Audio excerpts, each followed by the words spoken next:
Hello, this is your friendly neighborhood host, JT Wheatley, back again for another episode of the History of Comics podcast.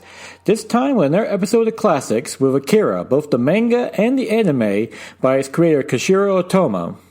This was a classic manga series published in Japan, originally published in Japan's Young magazine from 1982 to 1990 by Katsuhiro Otomo. That is originally set from 2019 to 2030 based on which publication. The American version is in 2030 and Japan is 2019. But essentially it takes place in what's now Neo-Tokyo, which after what was believed to be a nuclear attack has since been rebuilt and is now under control of the Japanese Defense Forces, plus looking forward to hosting the latest Olympics.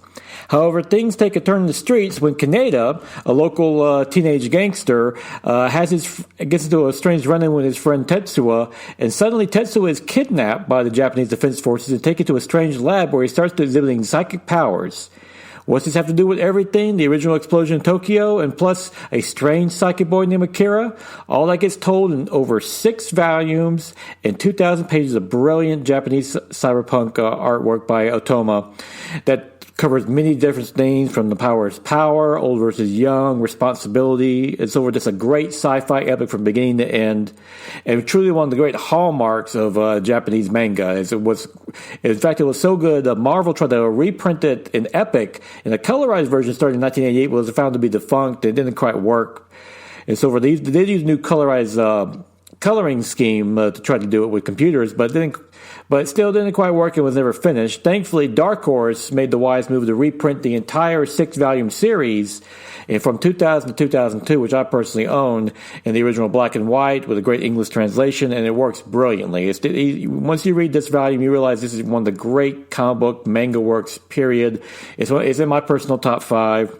And Katsuhiro Otomo was so brilliant in this, he actually went on in the middle, actually towards the end of it in 1988, because as I said, the manga hadn't ended until 1990. He made a Japanese anime that's considered one of the great animes ever made with Akira, which released in 1988.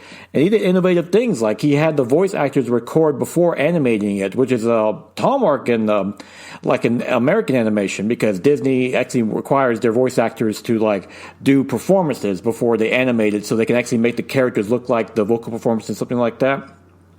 But in Japan, they animate first and have people dub in the voice after the fact. But this was a new innovation. That's the animation and the voice acting was a lot more fluid, and this looks great in general. It's a great innovation in general. Something Walt Disney added to animation that still holds to this day and is still pretty much a standard rule. You record the voice actors first, and you animate around them, thus you get a better performance. Because actually they'll film the voice actors, and the animators use their facial expression, their movements to also help inform the character. Because like everyone knows, you talk and kind of move at the same time. You speak with your body as well as your voice, as it says. But back onto Akira, this was a classic anime, still holds as one of the best animes ever made. And also, of course, the manga itself. And the neat thing about the anime is that Otomo, in a 90-minute movie, cut his story down significantly, changed a lot of characters around. I won't go into the spoilers, I haven't seen it yet. But one character in particular goes from being like a main psychic being to like a raving maniac. But it still holds up all the themes perfectly, and it's amazing. Like, this guy went from brilliant manga to a brilliant anime. And he even was able to do a great anime adaptation of Osamu Tetsuya's Metropolis. No relation to the brilliant German film. This is a good original anime based on the manga by the great Osamu Tetsuya, arguably his first great work.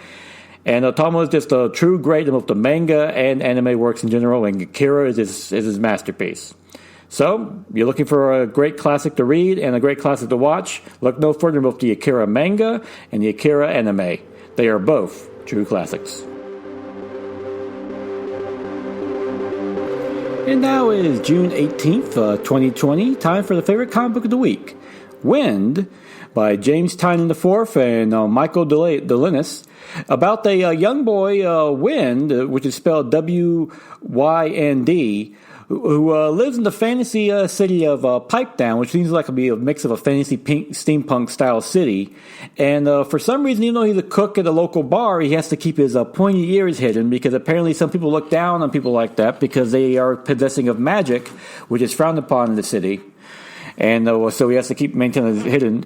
What's this all to do with, however, this starts leads to a larger conspiracy as the boy he has a crush on is a friendship with the local prince who begins a larger conspiracy that might send them all on a large adventure.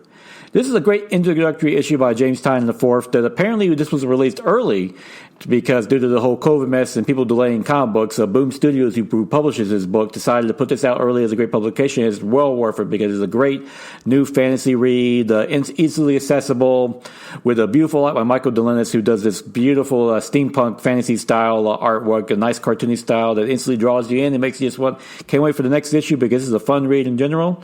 And yeah, it's nice to have fun new comic books out there to read, and Wind is no exception. Definitely check it out. Looks to be a great new fantasy series. And with that, we'll be concluding this episode of the Classics. Of course, no matter considering all these trying times, it's always good to, if you have to stay in or deal with all the other things going on, enjoying good comics is always great. So, of course, try out Wind, a great new comic book, and, of course, try out the classics, both the anime and the manga, Akira. They are true classics and well worth a read and the viewing.